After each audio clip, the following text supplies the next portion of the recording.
You just want some love and you just want some human time.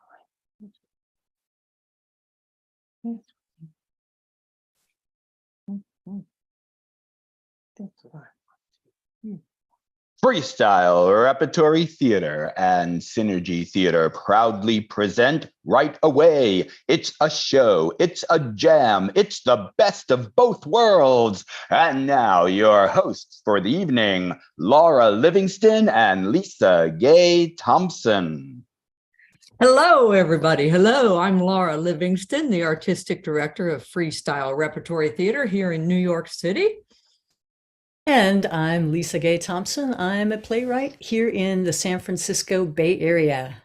Tonight's show, Right Away, is a co-production between Freestyle Rep here in New York and Synergy Theater in Walnut Creek, California. Two companies divided by a continent, but united in the belief that improvisation is an important theatrical art form.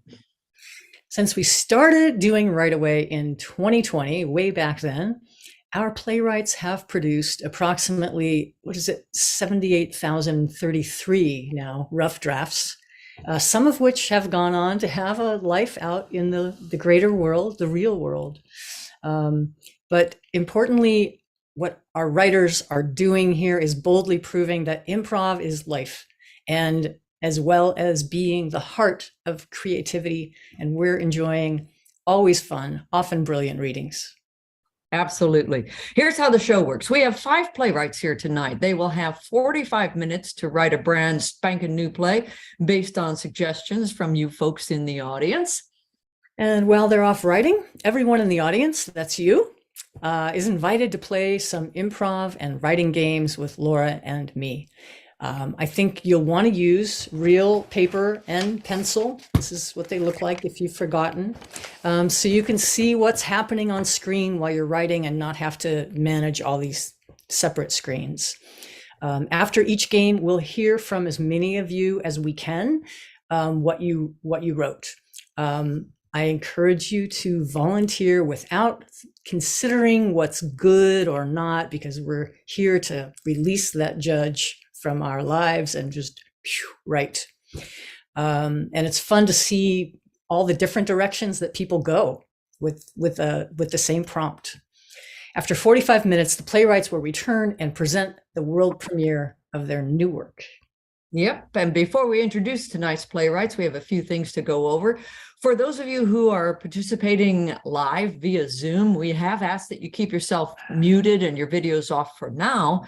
But in a few minutes, when we start the writing jam, we will invite you to turn your video back on, and we would love it if you do that. Now, the show is streaming live on YouTube and Facebook, so when your video's on, you may be seen by a few more people than are here right now. So if you're naked or doing something really illegal, you might want to keep your camera off. But otherwise, the more of us who turn on our camera, the more we see each other, can visually support each other and see each other laughing, clapping, giving the thumbs up, the more fun the show gets. Also, you should open up the chat feature down there in the middle of the bottom of your screen. Just hover your sensor, not your sensor. Do you have one of those? Your cursor over the screen down there, and that chat feature is what we'll be using to get suggestions for our playwrights. Speaking of playwrights, let's introduce tonight's intrepid playwrights. They are... We have our first one has trained with us, trained for 3 years with the improv theater company Unexpected Productions at the Market Theater in Seattle before she moved to New York City.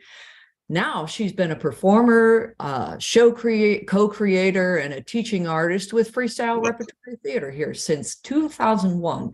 Her compilation of short plays, collectively titled Where's the Baby?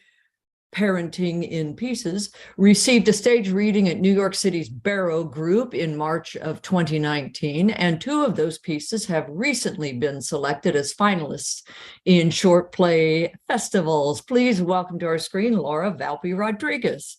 Laura. Hi, Laura. Hello. You're off in Seattle now. I am off in Seattle now, and I swear, outside on the top of a very, very tall tree, there's a bald eagle that's been chatting away all day, saying hello all day. So, yeah. How do you imagine this will influence your writing tonight? You know what I should do? I should give myself a little challenge that every time I hear the like, that was a terrible impression, that I should like do something. Maybe I'll have to do, I don't know, maybe someone repeats a line of dialogue or something. I don't know. We'll I don't see. know. What do you think, Eagle? I'll see. We'll see if there's any piping in tonight. Intriguing. See it here, everyone. The first ever Okey-dokey. Human Eagle co-writing We'll see. project. It's probably just going to be quiet now, and then I'll just be like, okay. See you in a bit. Our next playwright. Oh, did Laura get a suggestion? Not yet. Oh, I'm so sorry. Our next playwright is the co-director of the MOPCO Improv Theater in Schenectady, New York. MOPCO has been voted the Capital Region's Best in Comedy 3 years in a row. Back when she was here in New York City, or there in New York City, she developed the full-length improvised musical format Spontaneous Broadway, which is a big hit with many improv companies around the world. She's the author of Training to Imagine, Practical Improvisational Theater Techniques to Enhance Communication, Creativity, Leadership, and Learning. Please welcome Kat Coppett. Hello. Hello. Kat, I've always wondered, what's the first thing you learned that you didn't know you needed to learn when you actually had your own physical theater? Oh, jeez.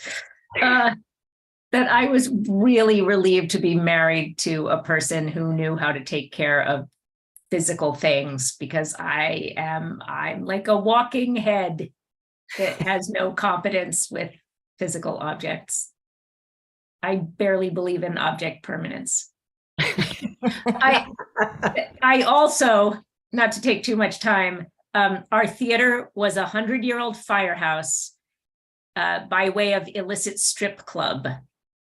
So that was featured on the Jerry Springer show. So I learned the difference between a fire pole and a stripper pole, which are in fact two very different things. Oh, maybe that'll show up in one of your plays tonight. Oh, now it sort of has to, doesn't it?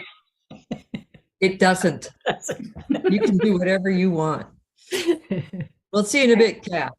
Our next playwright is joining us from Los Angeles, and in recent months, her short plays have been produced at the Group Rep and at Theater West. She has a background in improv and has performed with Theater Sports Los Angeles, Pulp Playhouse, Glamorama, Brain Trust, lots of other improv companies, including Theater Sports New York, now known as Freestyle Repertory Theater. Please welcome Clara Rodriguez. Hello. Hello, Clara. I don't know. I just started laughing. I've been doing that since the early 90s, just laughing anytime you show up. Me? Oh, okay. Everything she says cracks me up. What are you working on these days, Clara? You've been I have in. a bowl of snacks here that I'm working on. I would think to replenish after all those live performances you've been doing in the fall. Yeah. All right. Did that All right. crack you up? You got a strategy for tonight? Yeah, I'm gonna just write one letter at a time and then hope they turn into words. Well, I hope so too. We'll see you in a bit. We all do. See ya. Our next writer is the artistic director of Synergy Theater. He's the co-producer of tonight's show and the producer of many groundbreaking online improv shows. And he's currently developing a new show, Spontaneous Myth and Magic, opening January 12th at the Lesher Center in Walnut Creek, California. He's also the author of a book, How to Improvise a Full-Length Play, The Art of Spontaneous Theater. And lastly, He began his career in New York City over 30 years ago with freestyle repertory theater. Please welcome the illustrious, the talented Ken Adams. Thank you very, very much. Hello, everybody. Hello, Ken. What's new in Synergy Theater or your life? Well, we are doing our show. It's coming along real well. It opens up January 12th. Classes are coming back. We're just very happy to be back in the real world doing our thing. Very nice. Excellent. Excellent. All right, Ken, go get your pencil and paper ready, because I'm sure that's how you write. I will. All right. Finally, we have someone who's jumping into our playwright pool for the first time tonight. They've written for some of your favorite websites and periodicals, including Cracked, Deadspin, Vice Sports, Best American Sports Writing 2020. They're currently under contract developing their first feature script, and more can be found at www.hellomalt.net. Please welcome Malt Schlitzman to our screen. Malt Schlitzman. Here's what I want to know. What's the first thing that pops into your head? I am frankly inspired to be among such accomplished company.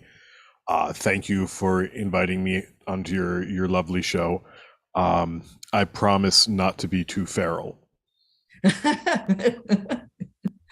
All right. A deep and binding solemn vow to not bite people. I like that. All right, let's get the other playwrights back on the screen. And maybe open up your chat feature, everybody. That's for everyone, because now each playwright is going to ask for a suggestion one at a time to kickstart their play. And when they do, please put your ideas in the chat, and the playwrights will be picking from them. All right. Let's start out with, I believe it's Laura Valpy who's going to start us out. What do you need from us? Well, in the spirit of the holiday season, may I please have something that is dark and something that is light? Please, oh please. You don't have to give both. I could get one from one person, one from another, but go ahead and chat away. Seance and graveyard that goes wrong. Coal, yeah, a candle, coal and candle. Fruitcake. I don't know which fruitcake is, dark or light or both. Maybe it's both. Stars, chocolate and creamer. Ooh, chocolate and creamer, awesome. Stars, dark and light. Oh man, I feel like there's just like depth here. That flaming Christmas tree. Be pretty bright. Naughty list. Night day. Golly, these are great. Gosh, I'm going to take fruitcake and stars. I don't know. Fruitcake and stars. These are great. Thank you. Excellent. Kat Coppett, what are you looking for from us? Oh my goodness, what am I looking for? In the spirit of the holidays, inspired by Laura Valpy, could I have something that someone could believe in? Oh.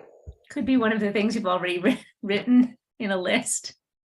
The Tooth Fairy, elves, baby Jesus, family, heaven. Cars. I think I'm going to take elves, and maybe some other things will show up. Okay. Clara? What do you need? Since we're all doing holiday things, sort of. Okay. Could I have, I'd like two things. I'd like a wish or hope or dream. That's one thing, something you want. And the other thing is an object.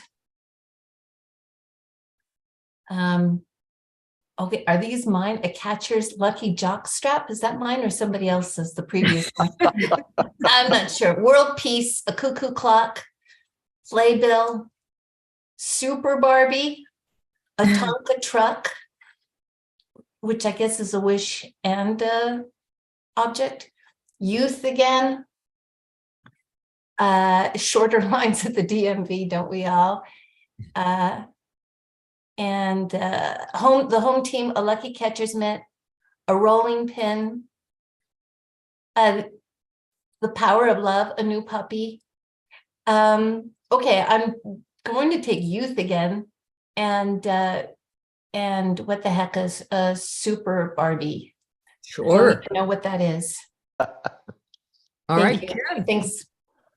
All right. So people are writing holiday themes. Lots of Christmas stuff is already out there. Lots of Hanukkah stuff. So we're going to make up a brand new holiday, and I'm going to write the definitive play, like the definitive traditional play for that holiday. So I need three things. Don't think too hard. Just chuck them out there. I need the name of the made up holiday, an animal associated with it, and a tradition that people do on this holiday. Helmuka, fuzzy. All right. All right. I think the fuzzy walrus will be the animal. Okay, wait. Funismos. There you go. Funismos yo-yos. That's the name of the holiday. Funismos yo-yos. And I need a tradition, something you do on that holiday. Uncle Grunky fills the shoes of good children with hot buttered turnips. Yes, of course. Uncle Grunky fills the shoes of good children with hot buttered turnips. Thank you. That's what you're doing? Okay. And malt. And Sorry. go. I was about to tell you your microphone was off, but then I was wrong.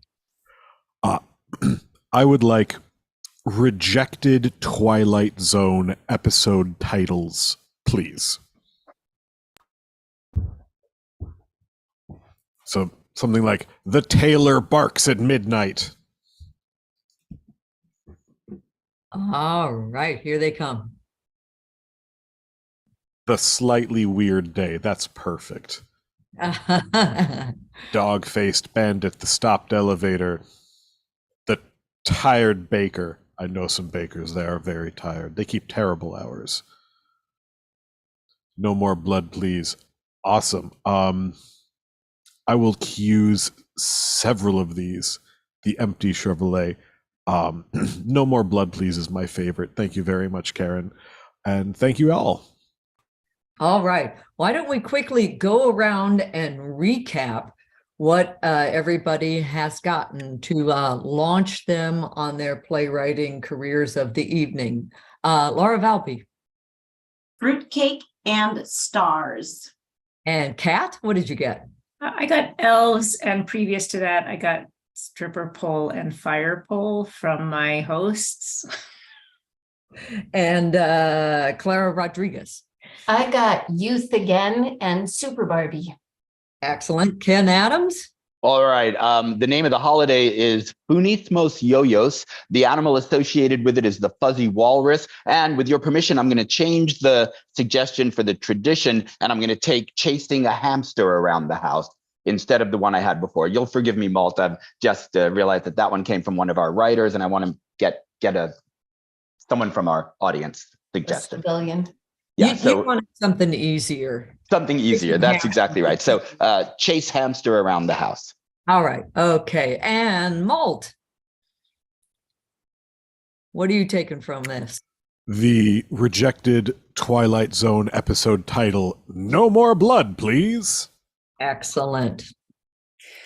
Okay, writers, in a few moments, we'll send you away for 45 minutes, but keep an eye out for texts.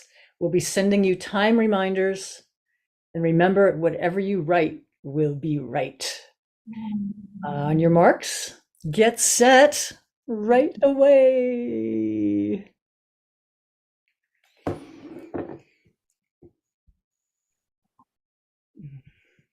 All right, everybody.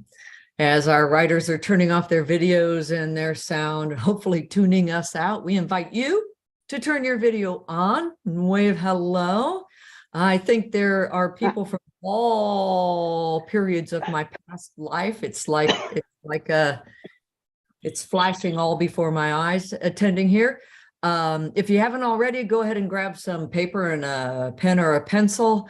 And a quick reminder, we are streaming on YouTube, Facebook, so and if you have really bad hair today, or you're burying a body or something like that, we'll understand if you don't turn your video back on. But come on, do it. It helps us. But if you need to participate anonymously, we're going to try to keep our eyes on everyone. But we love seeing you all. Yes. And if you move your cursor to the upper right of the screen, you'll see some options for how our windows appear on your screen, like gallery view or speaker view. You can choose whichever option you want, whatever you want, change it. It won't affect what the rest of us see. Okay. All right, let's begin. Remember, the improv the jam is all about improv, and that's all about being spontaneous, supporting each other. If you've never done improv before, I've just basically told you the secret of the art form. We always try to say yes. We always try to make our partners look good. And to me, that saying yes when we're writing means say yes to your own first idea. Go with it. All ideas are good at this point. So any judging them or deciding which one's the best is just a waste of time. And when you write something, volunteer to read it. It doesn't matter if it's any good. A lot of the fun right now is to just see how many variations we get on a theme, how much they are alike and how widely they are different. And if you keep your video on, it does help me and Lisa keep track of how long we need to let the exercises go on, see how much time you need to write. You ready, Lisa? I'm ready. You ready, everybody? Here we come with the game. Let's do this. Lisa and I are trying something new tonight. As everyone was saying, in the spirit of the holidays, the writer that has to do with this time of year that popped up in our minds tellingly was not Matthew, Mark, Luke, or John. It was, in fact, Charles Dickens. And we thought we would, for the first time, look to one author to inspire the creation of our games. So we were looking to Charles Dickens for these games. The first warm-up game is, if you were here last month, you translated a simple sentence into Shakespearean.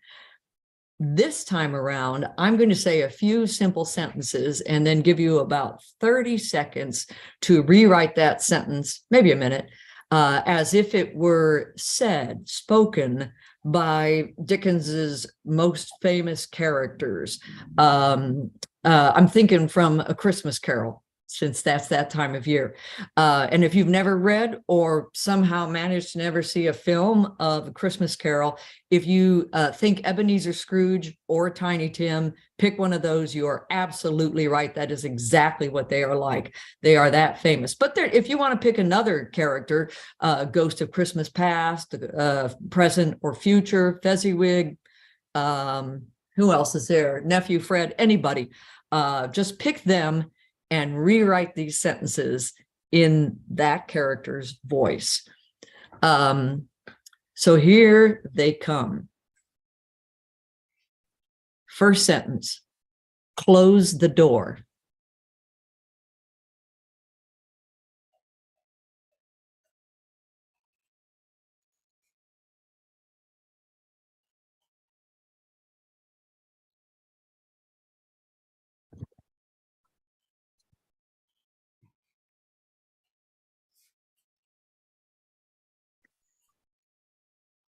Here comes the second one. I'm hungry.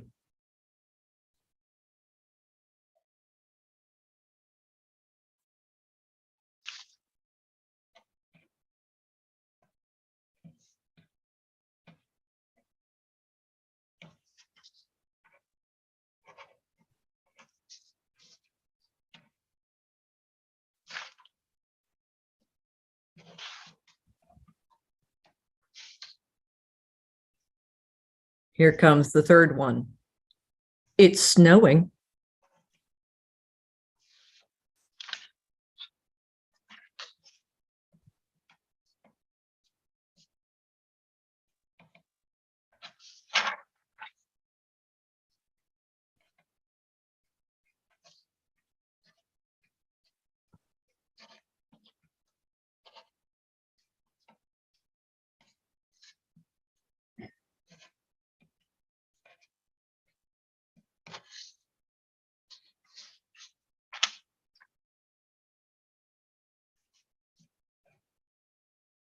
Fourth one, it gets dark early these days.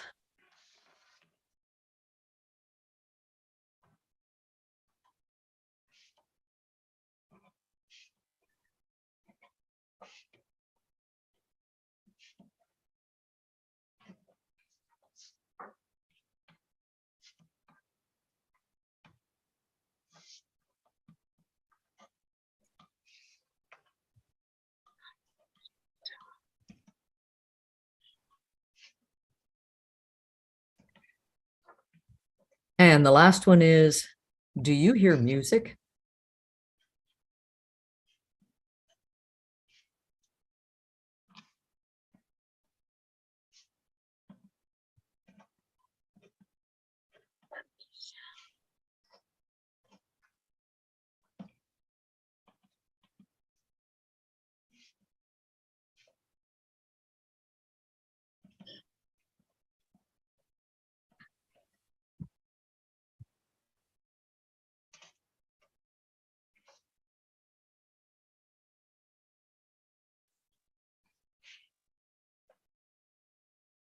All right. I have a feeling some folks could have gone on for a long time there, and that would have been totally cool. But it's just a simple warm-up. Let's hear what people did in a really quick time. Who wants to read theirs? What'll happen is I'll read the okay, Steve, that'll be great. I'll read the sentence and you read your translation, okay? You ready? Here we go. Close the door. Oh, first of all, do you want us to guess whose voice you were writing in, or you want to tell us? No, go ahead and guess. All right, okay. All right, here it comes. Close the door. Oh, Mr. Scrooge, may I please close the door since we have no stove? I know who that is. I'm hungry. Oh, no food for me. Give it to Mr. Scrooge. He's so thin. It's snowing. Gnawing on your grave, Ebenezer Scrooge. It gets dark early these days. You expecting me to let you light a candle, Bob Cratchit, just because it's dark? Do you hear music? Mr. Scrooge, that music you hear was the last time you smiled. I know what happened there. Excellent. Beautiful. You translated those in different characters' voices rather than one throughout. Yeah, the first one I went like Tiny Tim, and then I went, ooh, they're all different. That was cool. Thank you, Steve. Who's going to read theirs? Taj, is yours? Did you stick with one character, or did you switch around? One character. All right, cool. Already it fascinates me, the different interpretations. I'm dropping my paper all over the place. Hold on. Okay, here we go. Close the door. Besmirch the memories for all time. I'm hungry. My maw gapes with juices. It's snowing. A white blanket softens the city darkness for just a moment.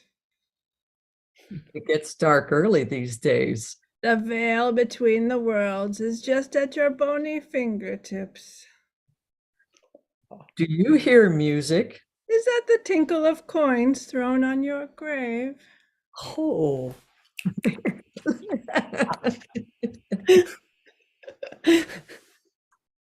I'm scared now. I know. Just write down. Yeah.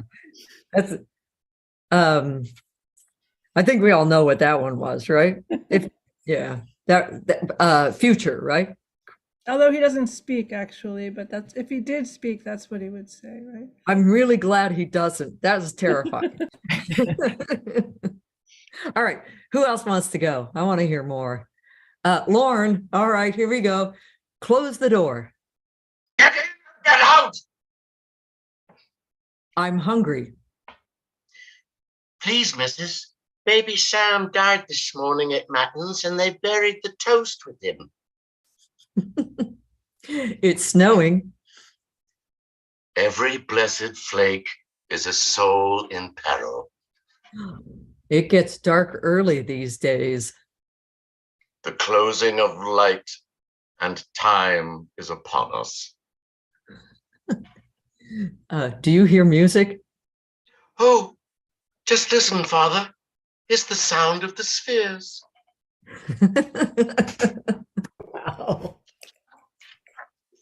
We got a tour of the characters there again, right? Yes. Nice, nice. Who else is going? I'm kind of keeping my eye on people who don't have their cameras on too, if you're raising your hand, or and if you don't know how to do that, you could just speak up if you want to read yours. We'll hear you. Who on screen wants to go? Well, I, of course, didn't follow instructions. I did it in prose as opposed to dialogue, which is, of course, ironic, but what the hell? All right. Okay. Should I read sentences and you respond? Is that what I'm doing? Sure. Let's do it that way. Since it's been that we've set up the template. Close the door. Close a heavy portal to the past. I'm hungry. She felt her stomach knotted to her whalebone corset. It's snowing. The sky sent down flakes the size of teacups. Ooh, it gets dark early these days. The shades of night have arrived much too soon. Do you hear music? Whatever is a loathsome noise.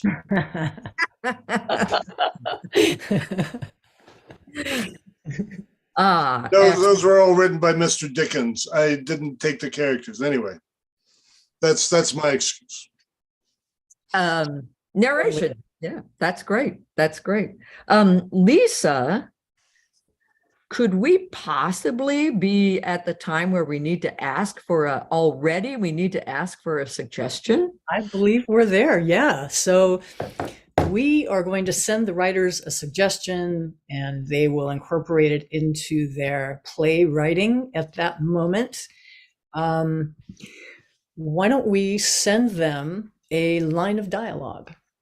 That would be if you have a line of dialogue to suggest, type it into the chat. And here we go. The battle is lost is one suggestion.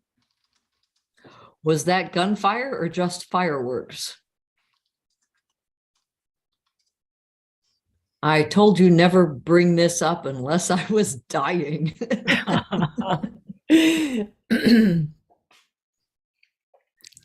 For the need is great and the longing is endless. Oh my gosh. Oh man. Which one are we going with, Lisa? I think I told you never to bring this up unless I was dying is just great.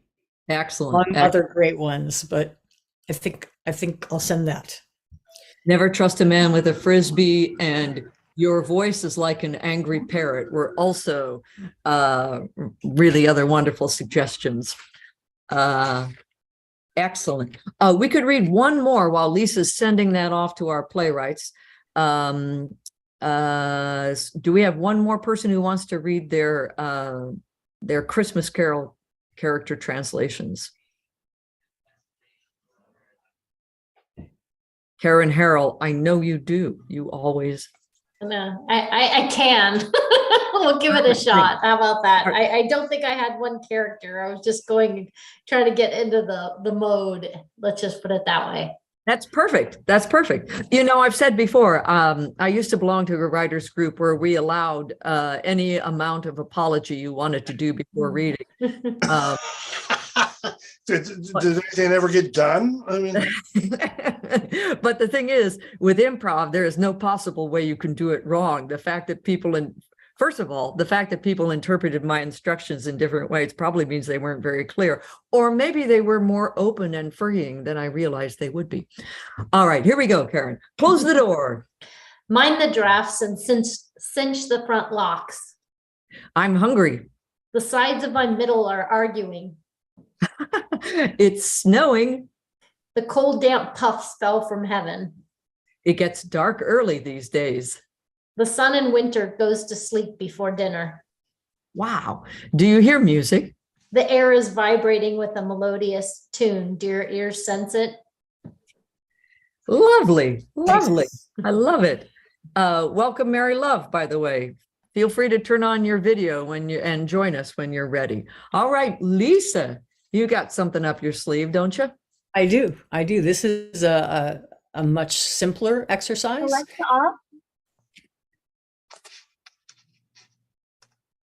off. Did you have a question? Sorry, I forgot to mute. Okay. So this is, very straightforward. So this is incorporating what we've done with Dickensian sentences. And this time we're going to write one long sentence. And this long sentence will be to describe a person who has a particular occupation. And whatever occupation comes to mind, if you don't come up with one, you have not come up with one, then it is a ditch digger. Are we ready?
So begin, I guess, finding the way to the end of that sentence.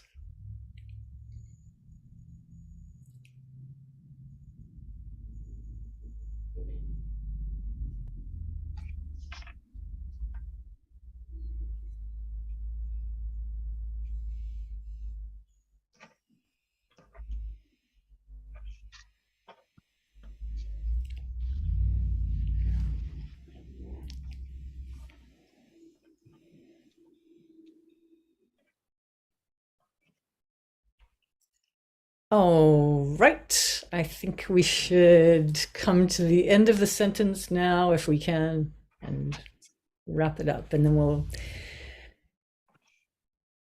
read a couple. Sorry, is this to be in the chat box? No. We'll Okay. do the same thing. We'll be reading, and Okay. would anybody like to read to start off? Sure. Great. All right, Lauren. And this is still Dickensian, yeah? Sure. Yeah. Well, I figure agree. any incredibly long sentence is already in the style of Dickens. Oh, yes, of course, yes. Okay. The cut of his garments, spattered with mud and dung, revealed his trade and station before the stench of his breath.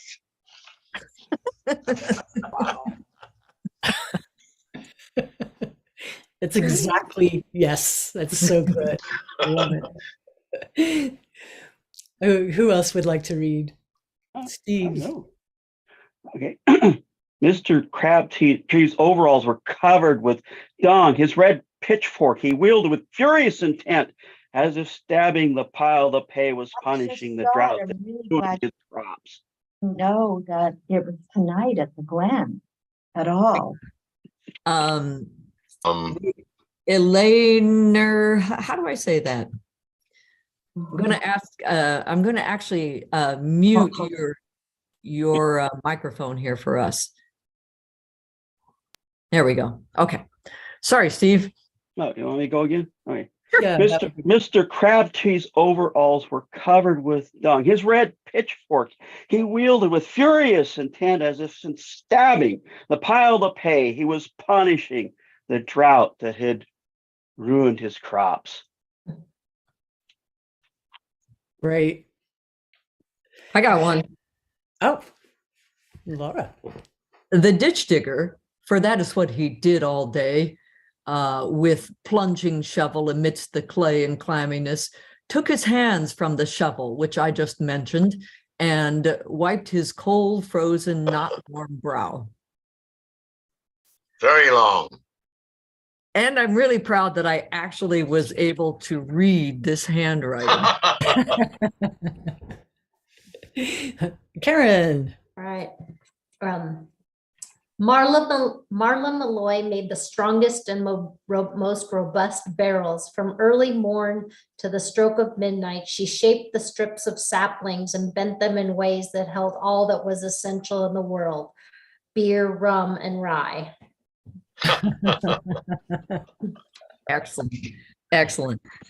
Lisa, do we already need to send another one? Is this You know, possible? I think we should. There's only 22 minutes left for these writers, so we need to ricochet them off whatever direction they were going happily along. All And right. yeah. All right. Did you have one in mind? No, do you have an idea? Well, I think we did the one, I told you never to bring this up unless I was dying. How about a prop or object that might be associated with dying? And we'll tell us what that prop is and what a character does with it. Great idea. A ring.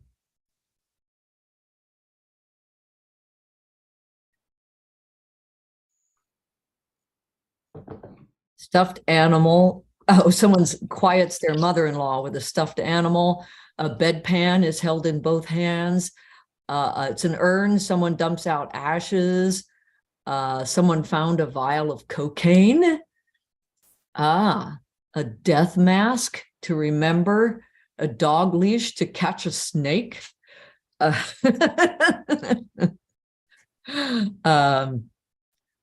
All right. I'm going to combine two of these into someone uses a ring to remember someone or something. That should be vague enough to make them pause for precious moments. Someone uses a ring to remember someone or something. Yeah, yeah. Such a weird direction. I wonder what they're going to do with that. The way I phrased it is very odd. Did anyone else want to read their long sentence? Because I got another one here.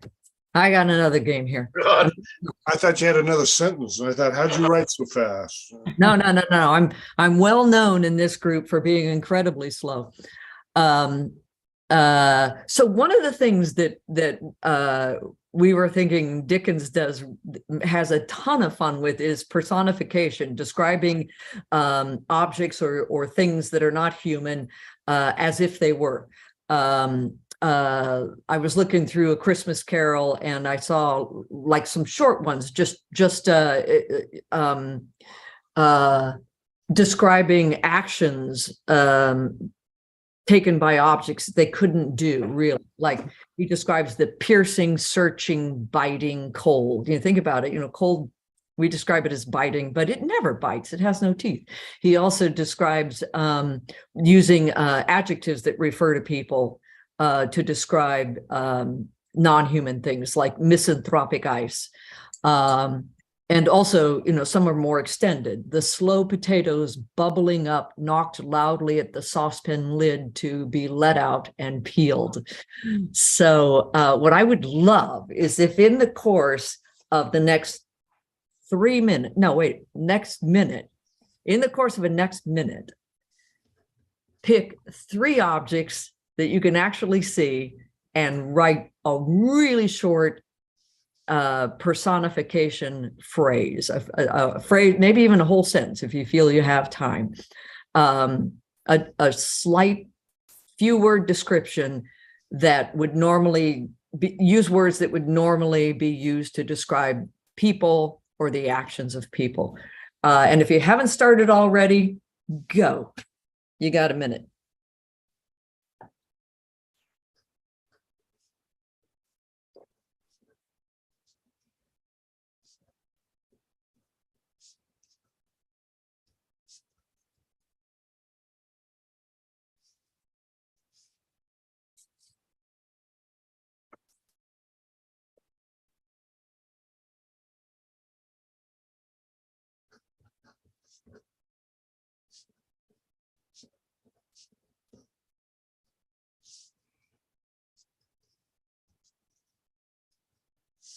Got like 20 seconds left.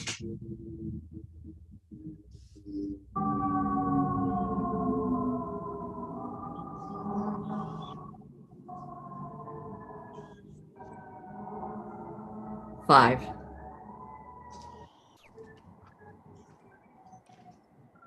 Okay, stop the creativity.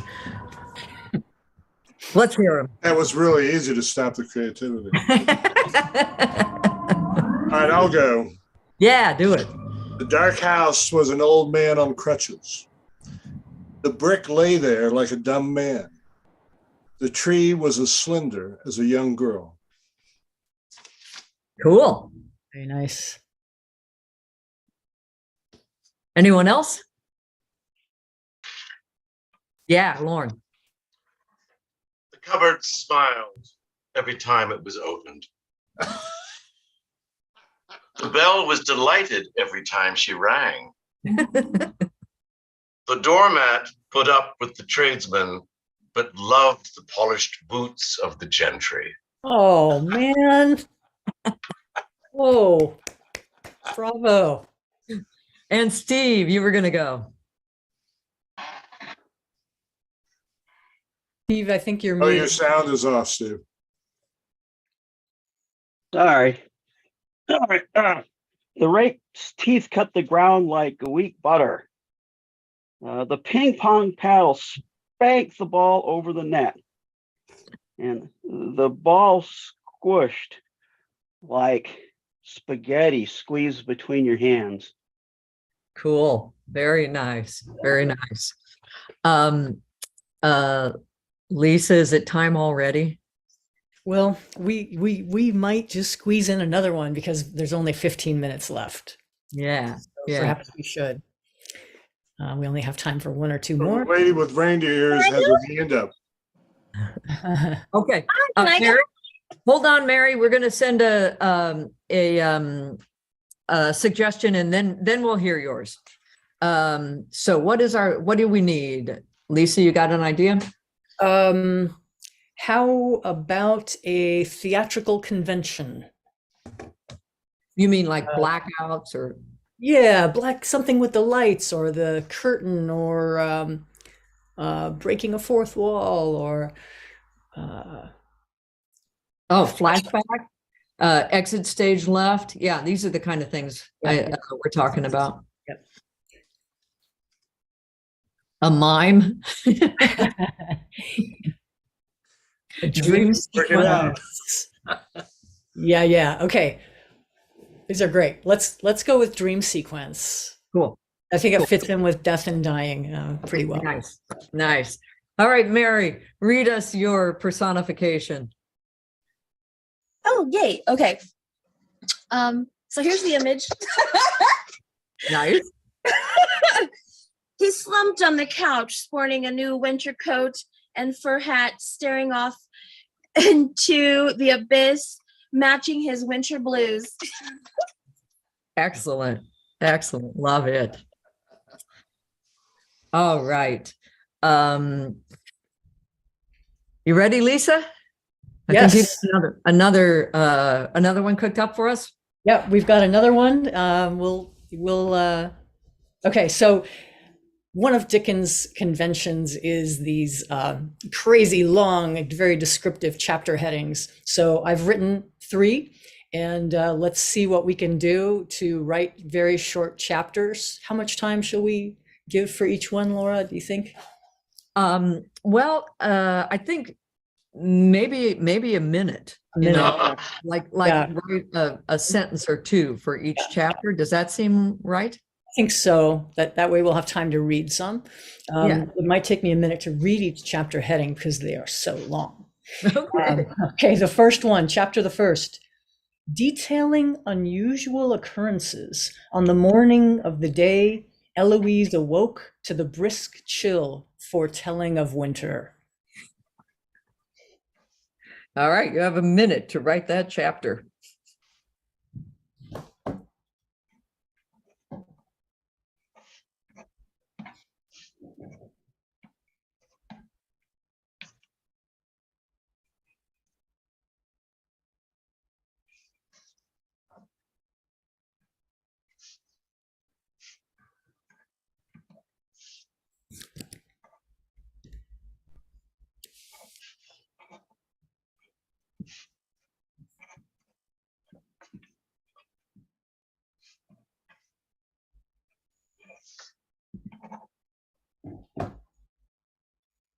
Fifteen seconds are left.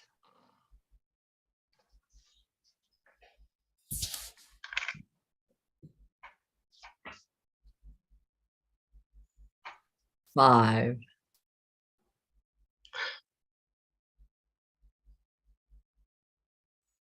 Chapter the second. Comprising precise particulars of the fallout of the events of the morning.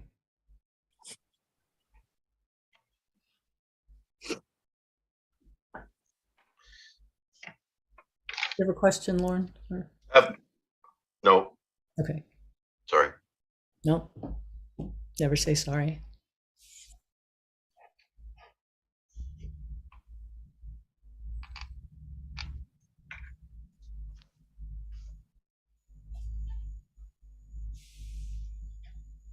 I just wrote a line for the beginning of that next chapter, but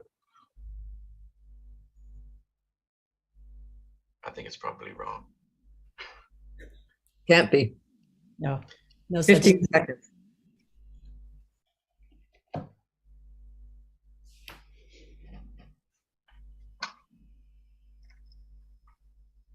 Five.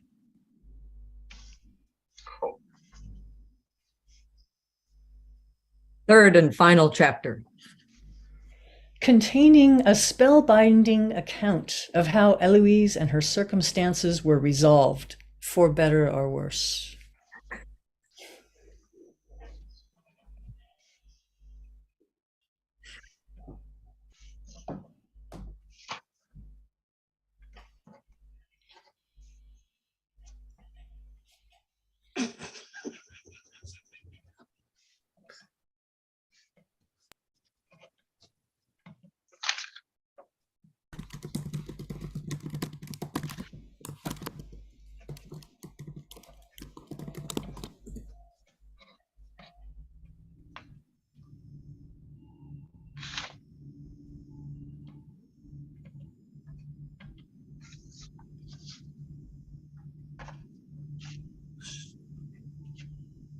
$15.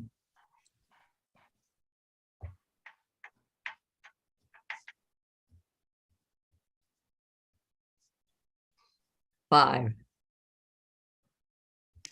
What was the second one again? Precise particular. Oh, God.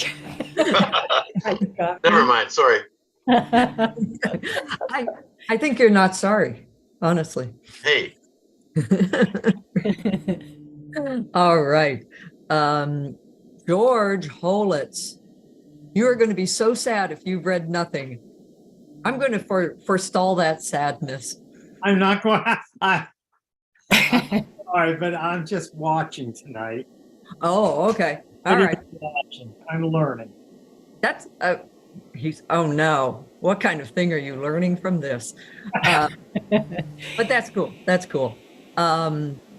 Should we read or send another suggestion? Let's read one at least. Let's read. Yeah, great idea. Read one and then we'll do a suggestion. Okay. Who's reading? Well, I got one sentence down out of the three because it took me a while to catch up. So mine was on the third. Eloise found the lost puppy, Grandpa, and the bag of gold. Unfortunately, they had to cut off her leg. It sounds like a fair trade. All right. We said we'd read one. That was one. Let's send a suggestion. What was the last one we sent? Last one. It was Dream Sequence, right? Dream Sequence, right. Yeah. We could ask for an odor. We could ask for another line of dialogue. Yeah. Let's have a short line of dialogue. Very short line of dialogue.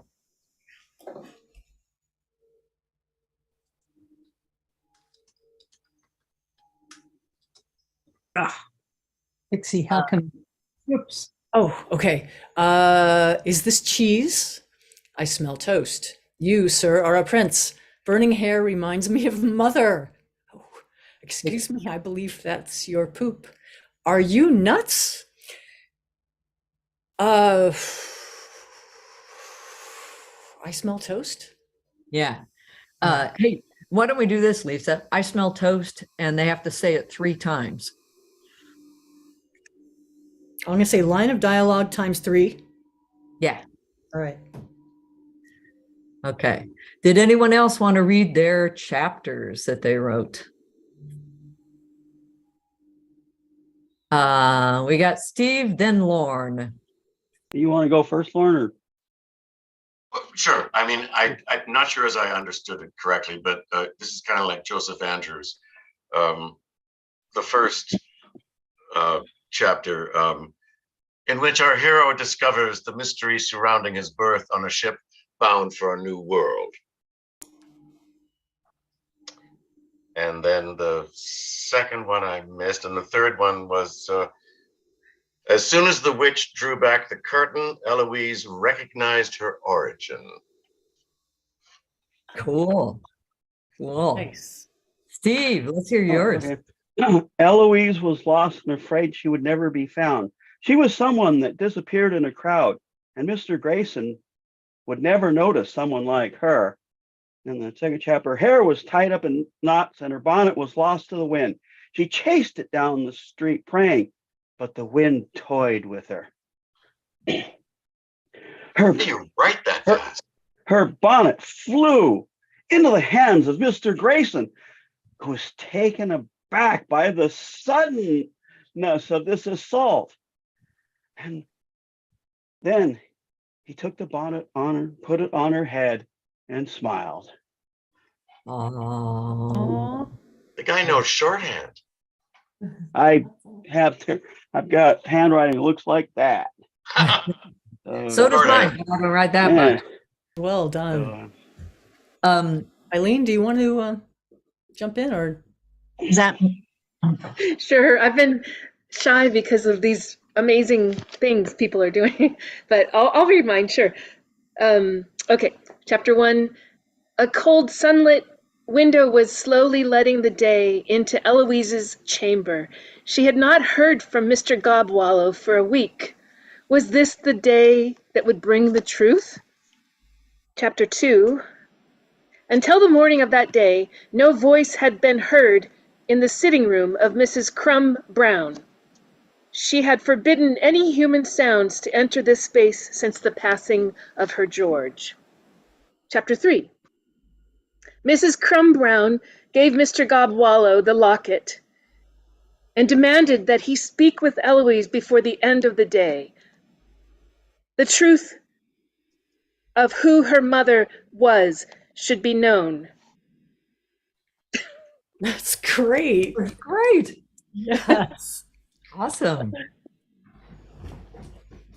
Karen, it's just you. Okay. Mary, I think, wants to go. Oh. Yeah, either way. Should I go or? Mhm. Chapter 1, Eloise found ice on her coverlet and hesitated exiting her cocoon of blankets. This misstep resulted in a loud exclamation of intolerance from her husband. Chapter 2, the robin ate a worm with great abandonment as the eagle swooped down and bit the robin's right wing. Chapter 3, Eloise, while walking to the market, found a robin struggling for its life, wrapped it in the folds of her cloak, and proceeded on with her journey. The rhythm of the robin's heartbeat matched her own. Oh, even a switch of point of view. I love it. And was Mary volunteering or was she leaving? There's a lot of waving on there. Oh no, I wasn't volunteering. I was giving her props for her writing. 3 chapters. Oh, Amazing. Nice. well done. Nice. All right. Still have 3 minutes if someone would like to read. Or we got something else here. I got one small quick thing, but should we send them something just to tell them it's the last thing? Or maybe just tell them it's yeah, we'll just keep going. We'll keep going here. Yeah. Here's the last thing. If you've read or seen, and you probably have, Christmas Carol, 3 ghosts haunt Ebenezer Scrooge on Christmas Eve.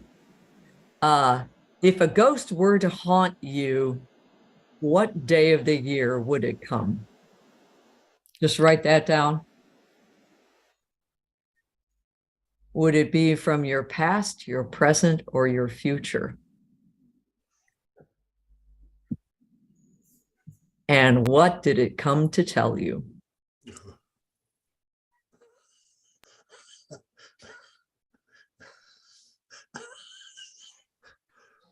We could be in psychotherapy territory here. Or you could write what it looks like.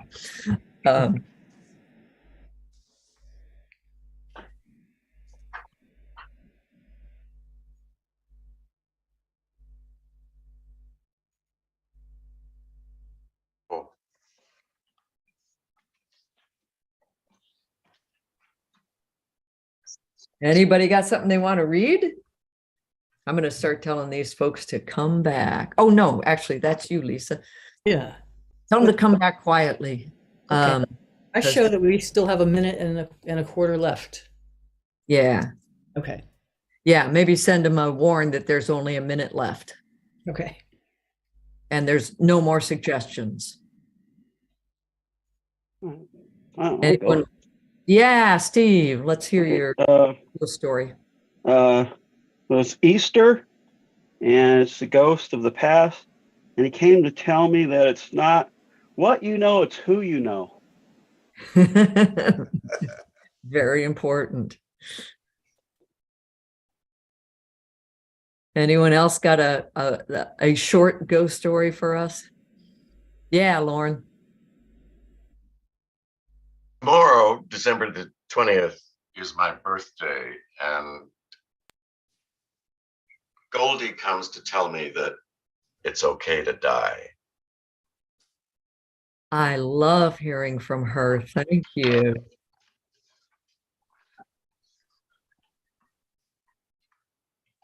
Who else? Who's got one? Was that you, Mary? Did you raise a hand? Yes. I think I misunderstood the assignment, but Yeah. I don't even know what I'm talking about when I make these assignments. So awesome. So yeah, on my deathbed, past ghost. Yeah, he was gay. Didn't you notice the closet full of cardigans and wigs? Okay. All right. I've asked the playwrights to come back, but we can keep going until they get here. Excellent. There's the first Welcome back, Ken. We're just seeing if anybody has something they want to read to us, Ken.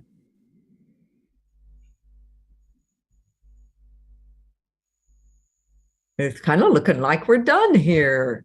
That was so fun and also kind of at times scary, and but in a very fun and warm and I think very generous way. Thank you all for that great jam. Yay, that was fun. Yeah, yeah. Back come the playwrights. How are you doing?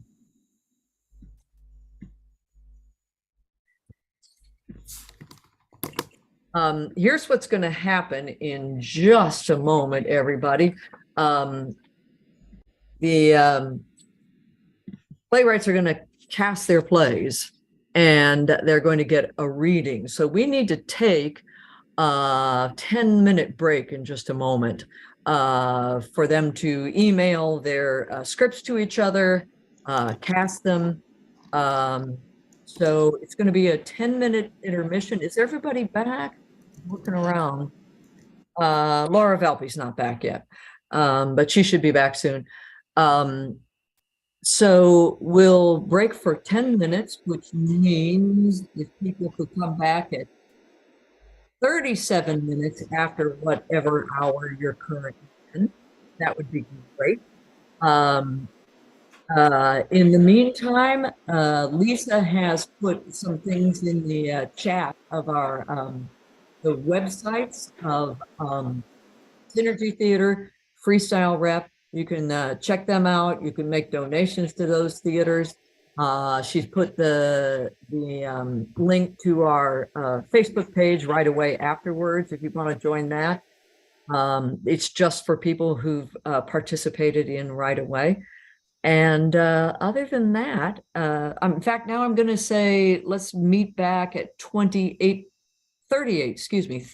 minutes past whatever hour you're currently in, wherever you are. So go off, grab some refreshments. They're on the house. We'll see you at something 38.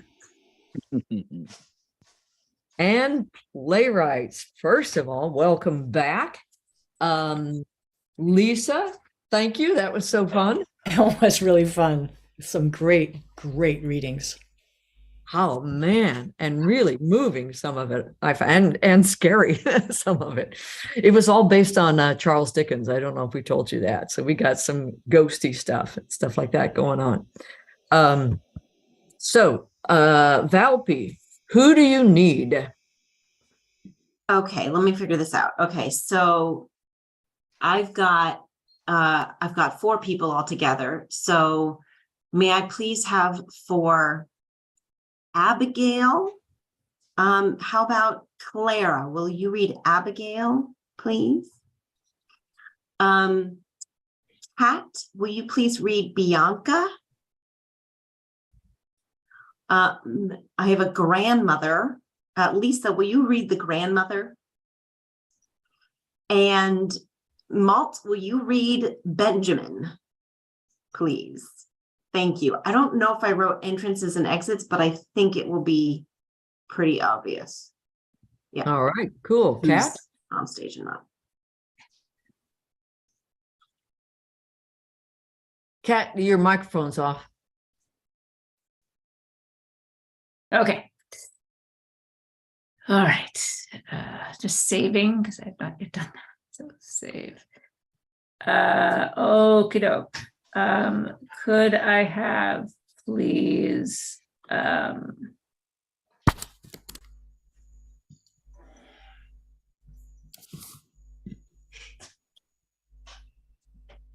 Ken, would you read Turtle?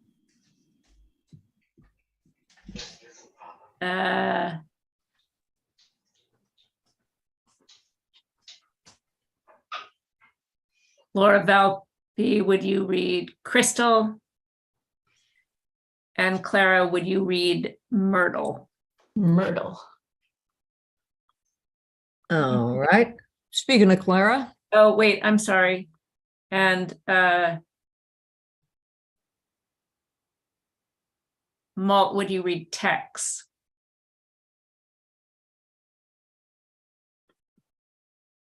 All right. Clara, who do you need? Let's see. For Barbie, could I have Ken read Barbie? And Kat, could you please read Magda. No, let me switch that. Tat, could you please read Magda? And Ken, could you please read? Tat, could you please read Barbie? Ken, could you please read Magda? And Malt, could you please read Doug? Okay. All right. Ken, I think you're next. All right. Valpy, will you please, everybody has something to do here. Valpy, will you please read Jenny? Clara, will you please read Mother? And later it turns out her name is Cynthia. So so Mother or Cynthia, that's you. Mother and Yeah. Malt, will you please read Father? Father. Laura Livingston, will you please read Grandma? I will read Grandpa. Kat, will you please read Kelma, the Fuzzy Walrus? And Kelma has a song. And Lisa and Laura Livingston, will you come back as the two singing hamsters? You appear with Kelma. Okay. All right. Okay. Email them scripts and we'll see you back in 6 minutes, looks like. Well, I don't think we did Malt's casting yet.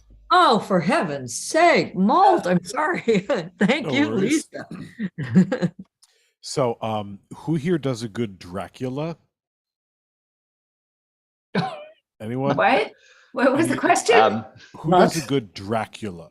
Ken does. I'm Ken going does. to suck. your I'll blood. do it. All right, Ken, I would like you to please be Dracula.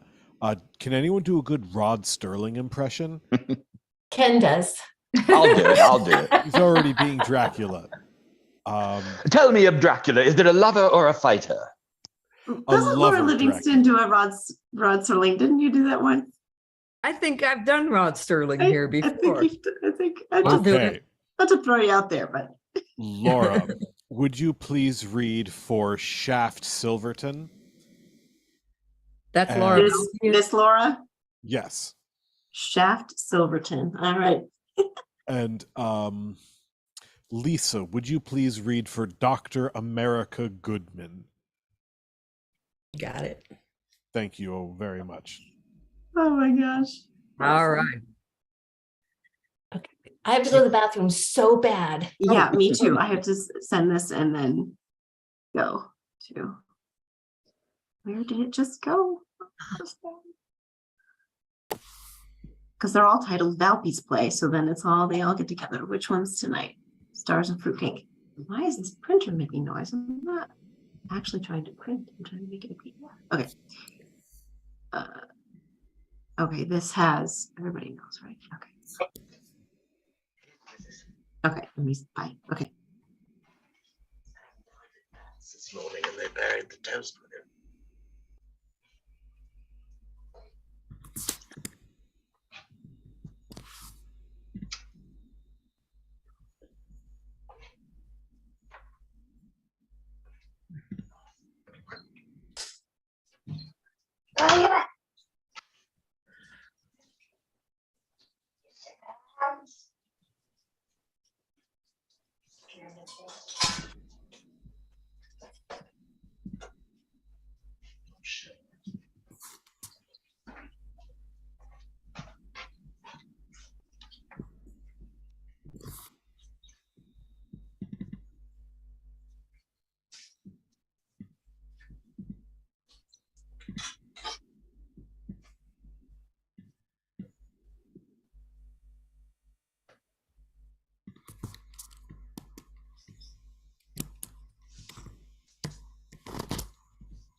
Two minutes, folks, 2 minutes.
1 minute till the beginning of Act 2. 1 minute.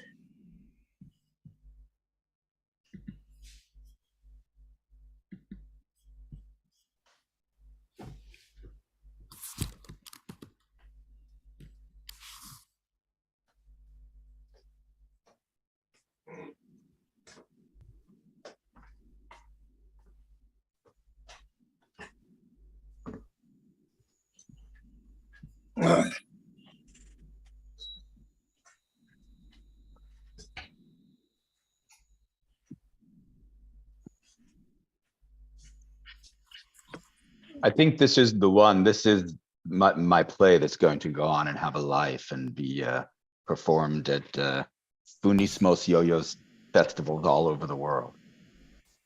I'm so proud to be there at the beginning. Well, I think you're shooting too low, Ken. I think this is the one that's going to make you a cult leader. Yeah, maybe. All right. Playwrights. Start a religion. All right, everyone in the audience. All right, come back. Grab your refreshments. Join us back in the theater. And while we're gathering, let me take this moment to remind you we've got our websites there in the chat and to invite you to join our Facebook page right away afterward. Just for those who've been a part of a right away performance and want to continue the conversation about what happened tonight or writing in general. Well, we ask that you keep your camera off, turn video off during the reading of the play, all the plays. If you'd rather not see the names of all of us with our cameras off, click on Hide Non-Video Participants, which you can do by moving your cursor to the lower left. Click on Video Options and scroll down to Hide Non-Video Participants. That won't affect what the rest of us see.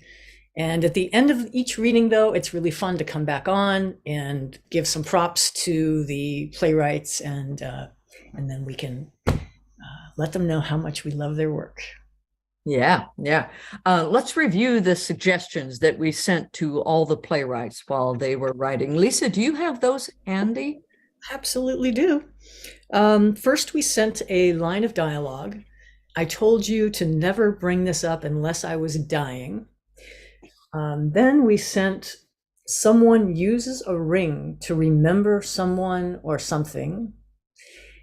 And then there will be a dream sequence, followed by a line of dialogue. I smell toast 3 times. And yeah, I think that was our final suggestion.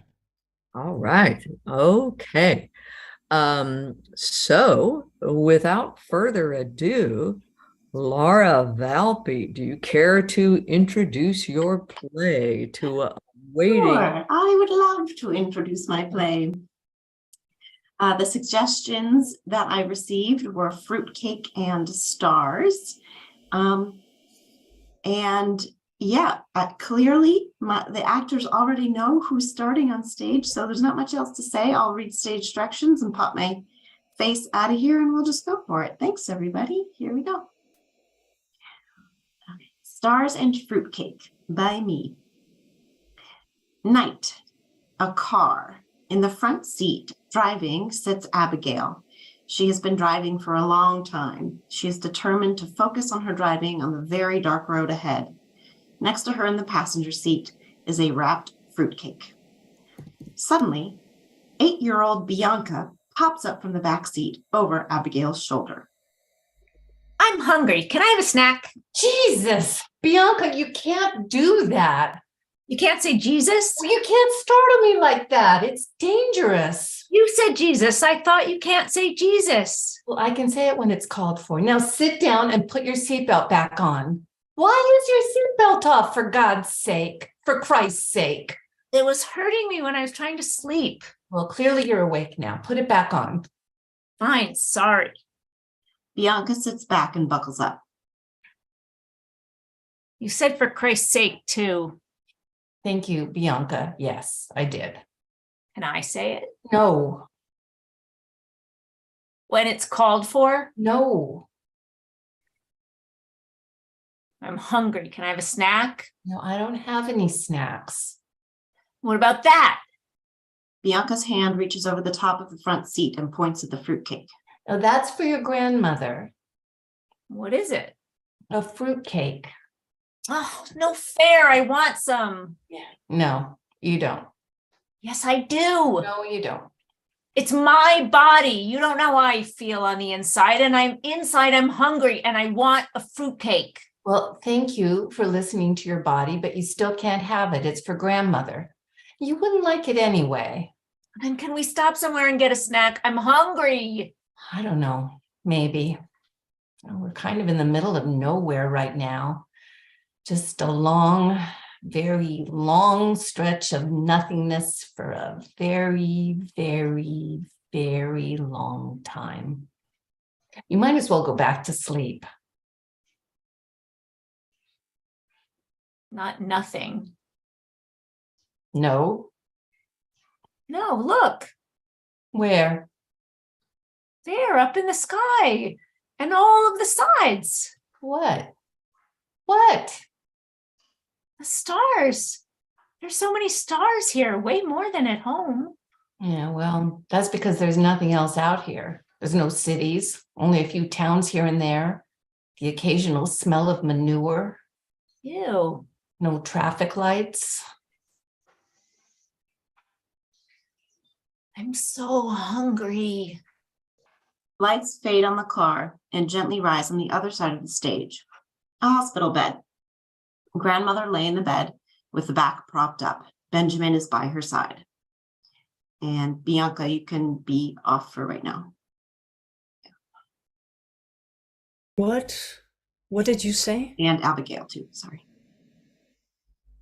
I said, Abigail and Bianca will be here soon. They're driving all the way from Seattle to see you for Christmas. I told you to never bring this up unless I was dying. My dear, then I've got to tell you something. My dear, how dare you? Who do you think you are? Oh no. Oh, it's worse than I thought. Yes, you are dying, and Ben reaches for grandmother's hand, but she pulls away. He shows her his wedding ring and points to hers. I'm your husband, Benjamin. They start to laugh and laugh and laugh. She is weakened by so much laughter. Thank you. I needed that. You're welcome. Rest now. Abigail will be here soon. And Bianca too? And Bianca too. Lights fade on the hospital scene. Stars, bright stars shine everywhere and all around against the pitch black. Bianca and grandmother float above the stage. They reach for each other. They dance through the air. A giant fruitcake is beneath them, and as if on a trampoline, they jump on the fruitcake and perform marvelous acrobatics.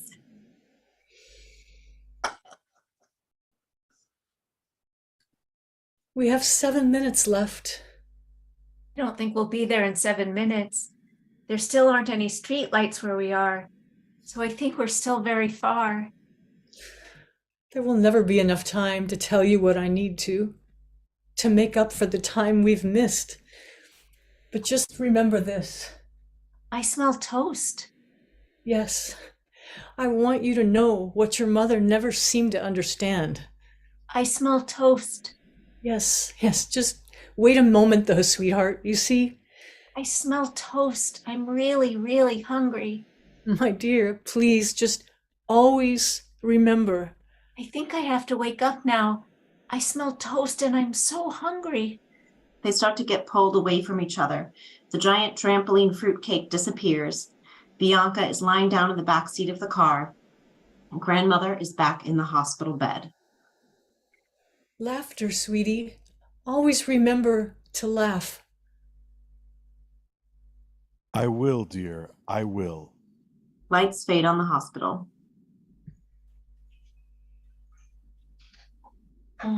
Here, honey, just eat this. Bianca sleepily sits up and takes the fruitcake.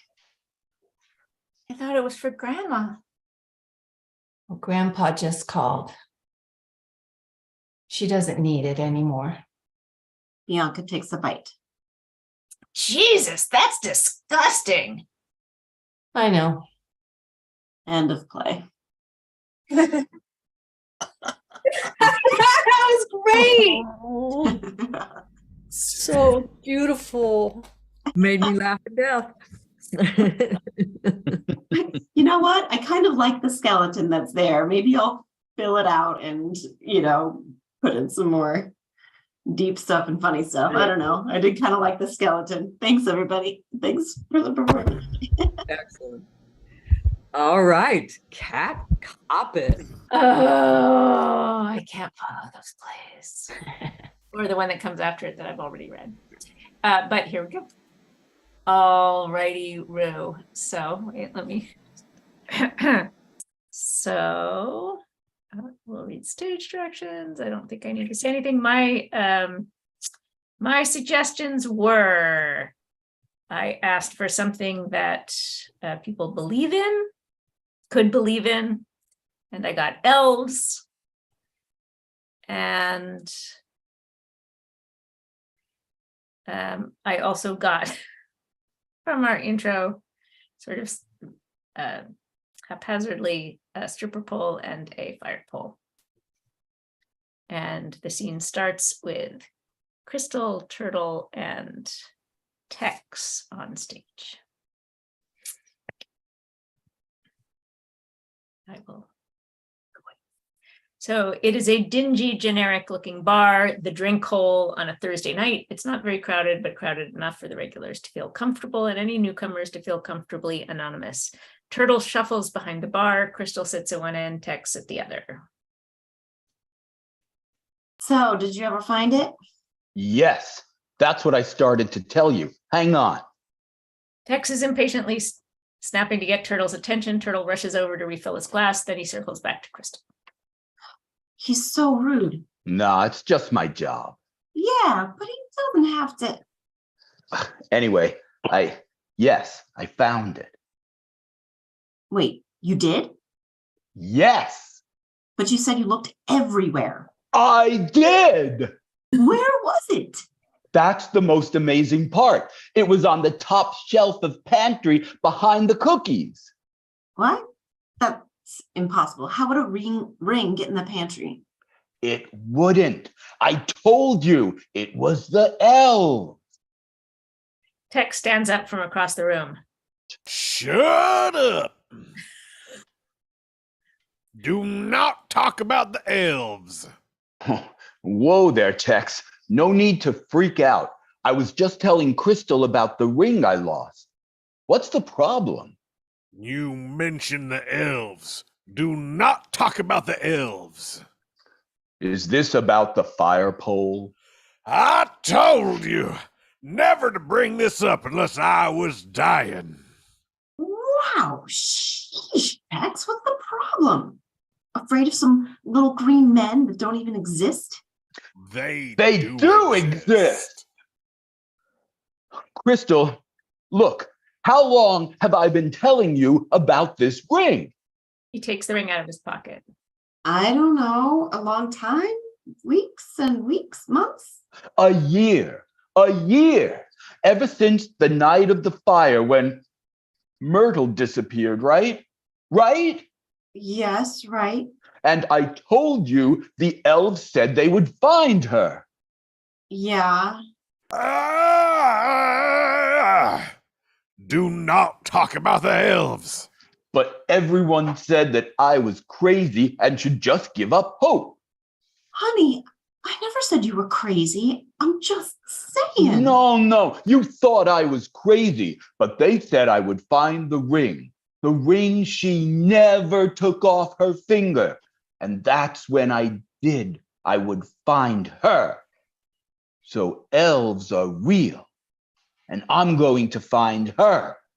See, all I have to do is put on her ring and... No! Don't do it! But it's too late to stop them. Turtle has put on Myrtle's ring. The bar is transformed into a swirling disco mix of Santa's North Pole workshop and a disco strip club. The elves are sitting around workbenches, alternately making toys, drinking, chatting, and cheering on the strippers who dance around peppermint stripper poles in the middle of the room. Just as Turtle is about to approach one of the elves to ask where they are and he might find Myrtle, they spy her center stage doing the most amazing stripper dance around a glorious pole in the middle of the room. Myrtle, I found you. Hey, Turtle, want to dance? My darling, come home with me. You know, as Roberta Maxwell, I smell turned on toast. her. Do you smell toast? What? Well, yeah. I smell toast. Nothing here smells like toast. Won't you come home with me? Oh, why would I do that? I have all my wonderful little elfies. They admire me and care for me and tip me and dance with me and make me toys. All the best toys. I have your ring. Yeah, stay away from me with your slave ring. I'm not your property. I smell toast on you and I'm not your maid. The scene starts to fade. The words "I smell toast" echo over and over again in Turtle's ears. They are back in the bar. They're devastated. Are you okay?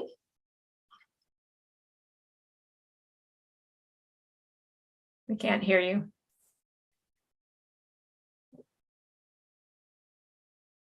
Peck says, "No, they're not okay. Can't you see? It's the elves. Never mess with the elves. They promised me if I follow them down that damn fire pole, worst mistake of my life." Turtle and Crystal look like they're about to ask them think better of it. Turtle takes off the ring and pours himself a drink. What happened, Turtle? Never bring this up again unless I'm dying. Curtain. Nice. Yes. I saw that strip club.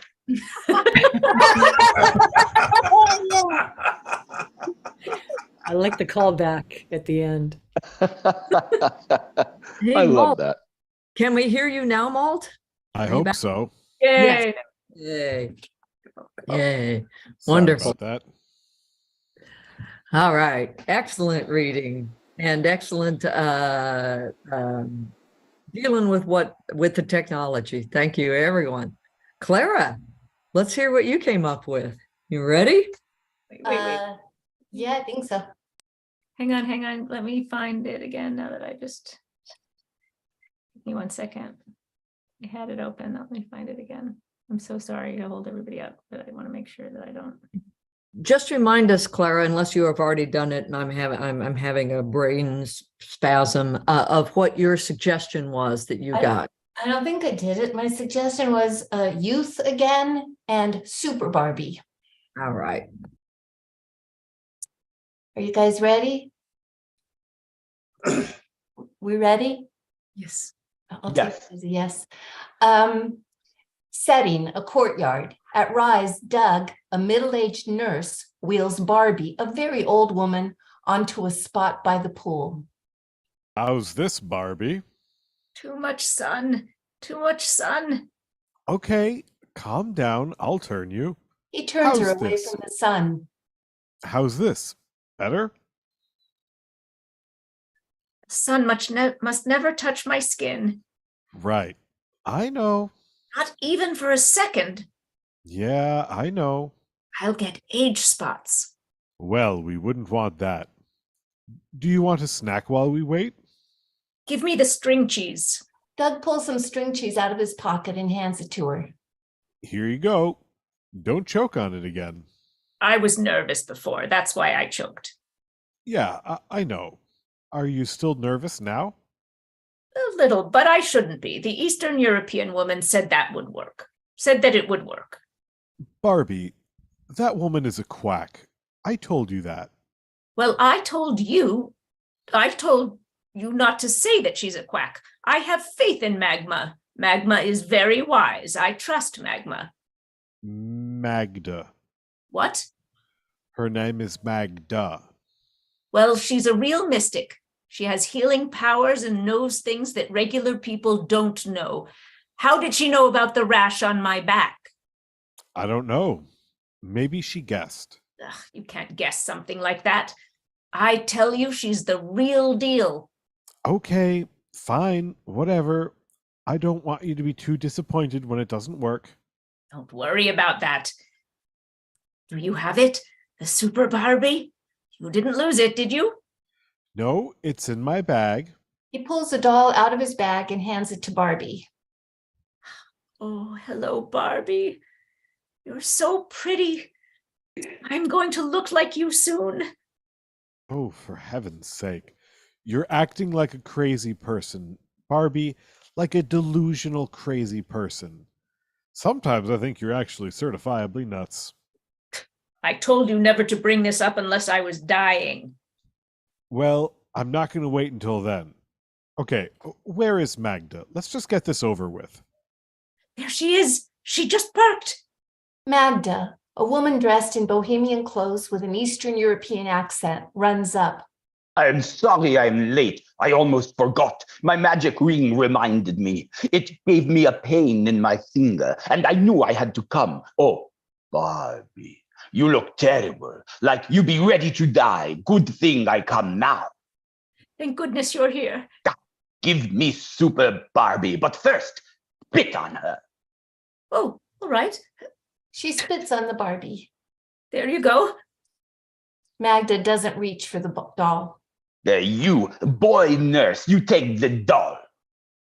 What? He gingerly takes the doll by the foot. Now, I go into a trance or dream so I can cast young person spell. Okay, here I go. Magda closes her eyes and begins to rock back and forth. I am far away in dreamland. Oh, I see things now. I see a girl, a young girl. Is it me? The girl is dancing. She is happy. There is cake. Is it my birthday? It is party. There is a cow. No. A goat. No. A horse. A small horse. A pony. I had a pony at my 8th birthday party. It is pony. And the girl, she stopped dancing. She is standing in front of presents. So many presents. Oh, she is so happy. But now wait. Now she is no happy no more. Now she looks sad. Oh no. Now she is running. Why she run?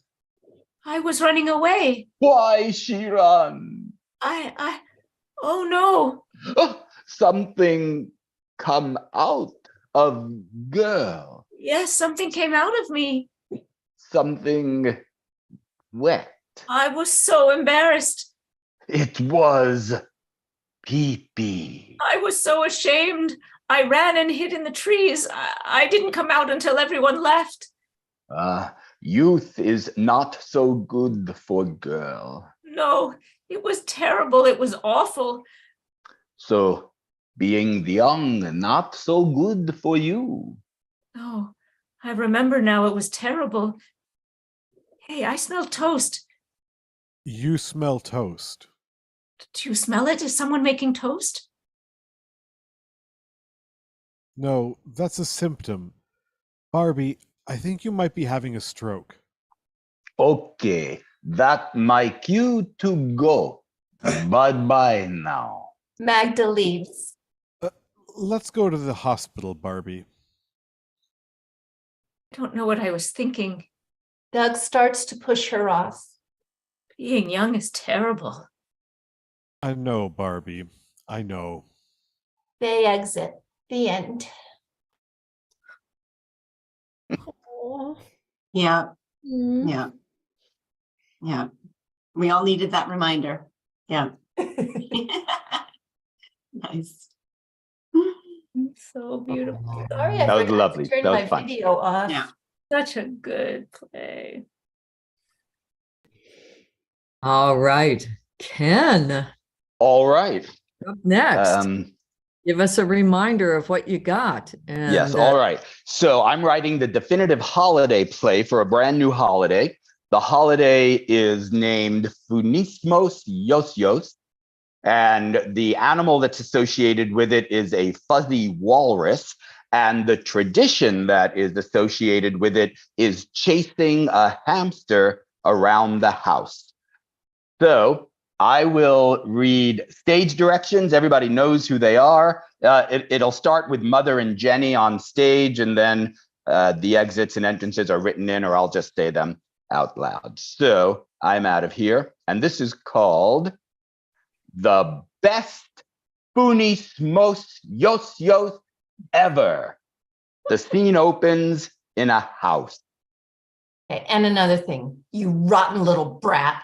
The next time dinner isn't ready at 6, and I mean 6, not 6:05, not 6:02, but 6. The next time dinner isn't ready by 6, I'll knock your head against that wall so hard it'll splatter your brains across the wall. Do you understand me?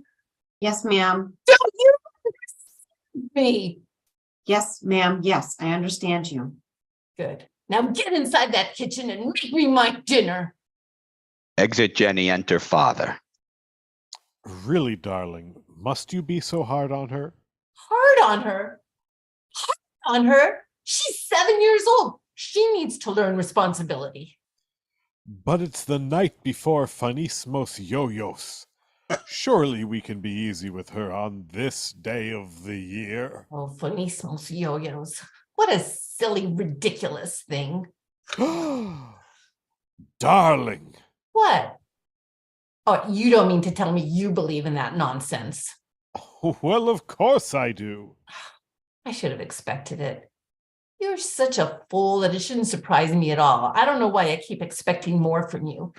To think that a grown man could believe that one day a magical fuzzy walrus will arrive from the center of the earth to take all of the good people on earth to a fantastical world filled with nothing but love and licorice and lemonade, and leave all the wicked people back here with nothing but pebbles to eat and drink.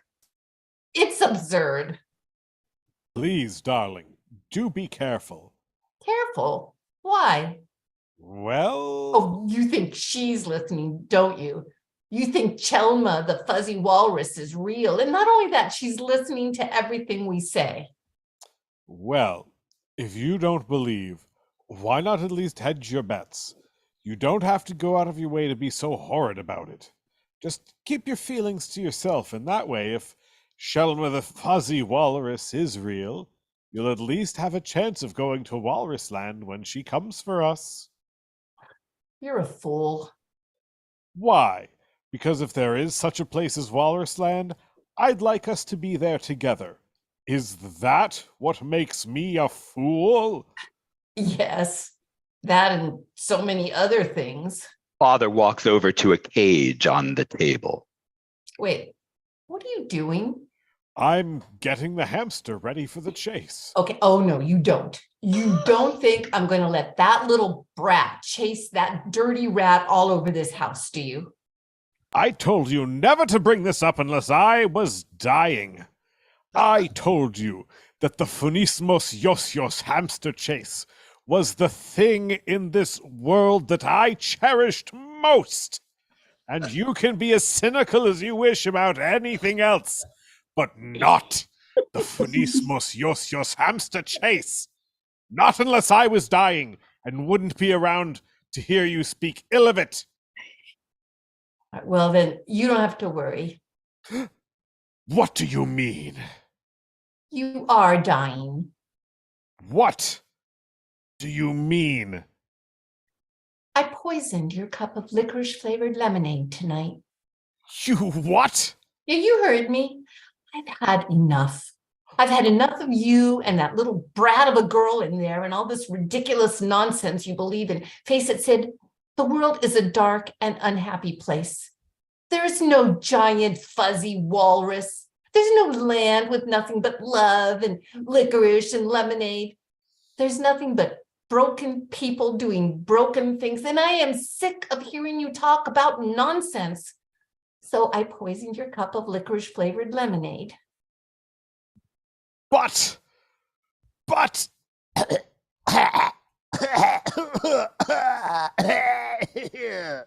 Father dies. Enter Jenny. Father, Father, what have you done? I killed him. I killed him. No. Yes.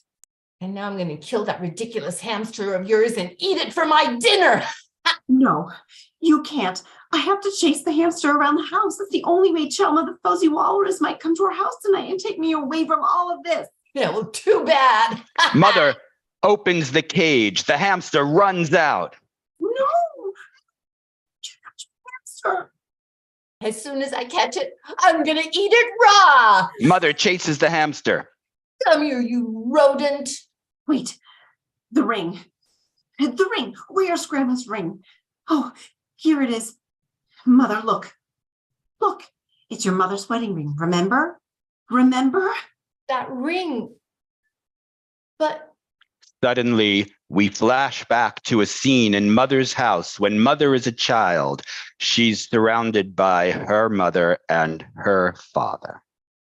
And then we put the hamster on the floor and chased it around the house. and if we catch it, that means that Chelma, the fuzzy walrus, might come tonight and take all the good people to the land of love, licorice and lemonade. That's right, sweetheart. Can we chase the hamster now? Yes, let's do it right away. But be careful. Don't. Oh, oh my God, you stepped on it. no. You killed it! I'm sorry. Idiot, you brat. You stupid, good-for-nothing moron! Now that damned walrus will never show up! Of course not. Why the hell would she want to come here where some idiotic brat is going to step on it? No, I'm sorry. The flashback fades away. Grandma and Grandpa disappear. Why the hell did you make me remember that? I didn't know. That's it. First, I'm going to eat that hamster, and then I'm going to catch and eat you. Mother runs, falls, and hits her head on the table. She starts to dream. Enter Chelma, the fuzzy walrus. Cynthia. But is it you? Yes, it's me. Me and my two singing hamsters. Lady, you are mean and tough. You treat all your friends and family rough. You yell at your kid, and look what you did. You killed your husband, and his name is Sid. You killed your husband and his name is Sid. Lady, you have got a chance. You've got to change. You've got your life to rearrange. Your heart you hid, your soul you rid. You killed your husband, and his name is Sid.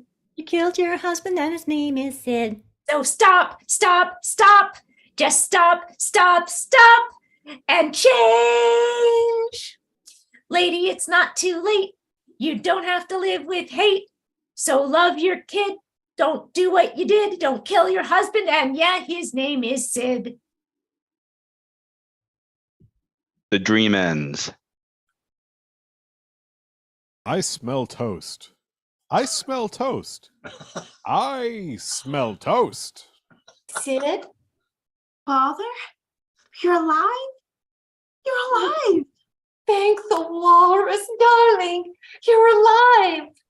Yes, I had the most wonderful dream. A bunch of singing hamsters pumped my stomach and got rid of the poison. Then they gave me lots of toast to settle my tummy. Oh, Jenny. Oh, Sid. Can you ever forgive me? I was wrong. I was wrong to yell at you, and I was wrong to murder you, and I was wrong to say that there isn't a land full of love and licorice and lemonade. There is. There is. Oh, Mother. Darling. Enter Chelma. Well, hello, everybody. Chelma! Yes, well, hop on. They all hop on Chelma, and Chelma lifts into the air. I hope you're hungry and thirsty, because there's lots of licorice and lemonade where we're going. And that's not all. There's lots and lots of love. So don't kill your husband and his name. His name is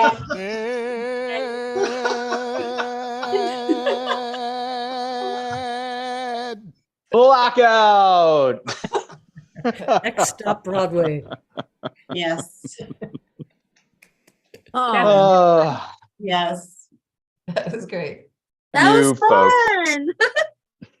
I ran out of battery and my computer turned off and I missed my hamster entrance. Ah. Oh, excuses, excuses. We're buying that. That's right. Thank you all. That was lovely reading. It was beautiful, beautiful. Before we read Malt's play, I just want to tell the audience that we'll be hanging out afterwards here to have a little talk back of about 5 minutes, perhaps. So if you want to stick around, you are cordially invited. And now, Malt, remind us of your suggestion and tell us what we need to know. So, my suggestion was rejected Twilight Zone episode titles, and chiefly I chose No More Blood, Please. And we open on the office of Dr. America Goodman. Dr. Goodman sits at his desk. La la la. I have terrible handwriting. The door slams open, and in runs literally Dracula. Doctor, I am needing your help. Yes, I'm Dr. Goodman. He stands and poses. Dr. America Goodman. And I'm here to help. Literally, Dracula looks around awkwardly. Ah, this is why I am coming to you for the helping. You see, I am. They are. Patients who bite their doctors don't get lollies. Dr. What, Goodman are you takes- kidding me with this? Your bedside manner. Did you learn her from the Motel 8? Dr. Goodman crosses downstage as the lights become cool and dramatic. My God, you study and you practice and you study, but no one ever prepares you for the moment you have to tell Dracula that he's dead. Look, if this is the bad time. Dr. America Goodman never lets a patient die. It's just all this damn government red tape. Ever since Robot Obama mandated people buy his damn socialized private insurance. Doctor, I am begging of you. Shut up. Listen to my problem before you solve it, okay? Okay. But this is starting to feel like a slightly weird day. Doctor, you know, as I am literally Dracula, this means I drink of the blood. Of course, as an honest country doctor, I am unfazed by such happenings. Well, after hundreds of years of drinking blood, getting staked, getting resurrected by the bored teenagers, getting staked again, I am wanting to turn over the new leaf. My God, this can only mean one thing. Yes, I am. You've fallen in love with a mortal girl, and you want to renounce your blood-drinking ways so you can live with her. Fine, sure. If this is what makes you comfortable, okay. I am in love with the mortal girl. Her name is Chastity Gonzongus, and for this reason, I am saying, no more blood, please. Everyone freezes as spooky music plays. Shaft Silverstone steps out on stage. I told you to never bring this up unless I was dying, but vampirism is an incurable condition, one which curdles the soul and transforms the soul of man into the hunger of the beast. But as the empty Chevrolet of fate rolls ever forward, one must ask themselves, who is truly the beast? The beast, or the hunter who hunts the beast? What was that? Obviously the beast. It is in the name even. Is that not a ridiculous question? Sorry. I was writing you a prescription for a drug that makes people alive again. You know we have that kind of thing here because of capitalism. This sort of medicine isn't found in those other rural farm countries like Canadaville and Mexico Town. Only here in Americasburg, which was named after my great-great-great-great-grandpappy, Freedom O'Merica himself. No, I am not wanting to be alive all the way. Only enough so I am not drinking the blood and thus not getting killed by the angry mobs. Oh, silly me, I got distracted looking at my family heirloom ring, which Grandpappy Freedom himself smelted from gold teeth he pried out of the man he fought in the streets. This was before big dentistry in their cartel. Friend, I have a question, and you know you must answer honestly. For if you lie, it is the illegal entrapment. I'm a doctor. Yes, about that. Are you also the ham-fisted metaphor? Americasburg, Dr. America Godman, your grandfather Pappy Freedom. I am thinking you are the, hackneyed anthropomorphization of the free market capitalism. I don't get to say this very often, but Dracula, you're talking nonsense. Mist fills the stage as harp music starts to play.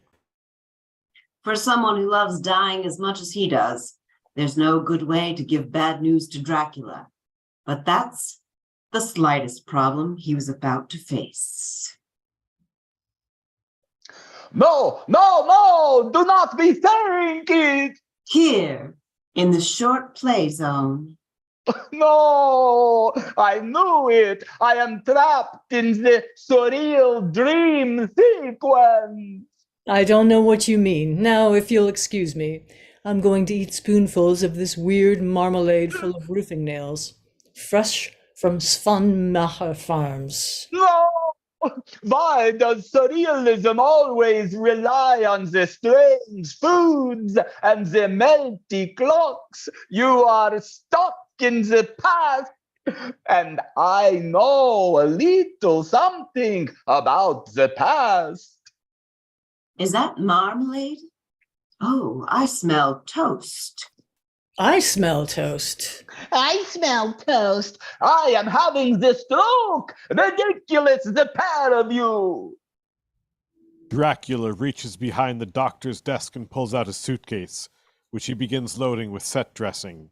You know what? Enough of this. I am quitting your dreamy sequences, okay? You have convinced me, like the tired baker returning to the ovens to return to my story of origin. Yeah, I am running away from the Helsing family. They are obsessed like paparazzi with the VIPs, and they kill you. But I am bouncing around from story to story. It is exhausting. I chase Scooby-Doo through the hallway, and he appears out of random doors he not walk through. How he does this? Dog magic? These modern ways are too strange for me. I can't agree with you enough on that, buddy. Why would anyone give up barbecue and prayer for vegan hot yoga and polyamory? Do not you make merry with me, you dinosaur. I am a literal blood-drinking monster, but even I cannot bear your presence but a moment longer. I hope you fall in a ditch and explode. End of play. Oh my goodness. Yes. Hey, that was a wild ride, baby. That was a wild ride. Awesome. Malt Slitzman. Really, really fun. Thank you all so much. Before we adjourn and go to our talk back, I just wanted to see if I could share a screen with you here. Let me see if this is going to happen. Yeah, I think so. I think this is happening. I would like to say that we here at Freestyle Rep and at Synergy Theater really enjoy these evenings of artistic exercise, and we get to have the opportunity to connect with each other and with our audience. And, you know, improvisation in any form is unfinished, incomplete without an audience reacting and acknowledging and enjoying the spontaneous and unpredictable things that are created. So thank you for participating tonight, for being a part of this show. And some of you are here for the first time. Love seeing you. Some of you are here regularly, and we depend on you and enjoy seeing you again and again. Thanks for taking that creative risk, for trusting yourself, supporting your fellow playwrights, your writers, contributing to the plays. And thanks to these friends and organizations who have helped us since May of 2020 to keep going on, to start a new project. If you had some fun this evening, please go to one of our websites, Synergy Theater or Freestyle Rep, make a contribution. Please let your friends know, bring them back with you next time. Thank you so much for being here. Let's get all of those playwrights back on our screen here. Give them a last round of applause. Yeah, everyone, pop your screen on. Let them see you. Thank you so much, everyone. For those of you who are going on from here, leaving us now, thank you so much for your participation. And those who want to stick around, I believe we're turning off our live stream, if Ken is doing that.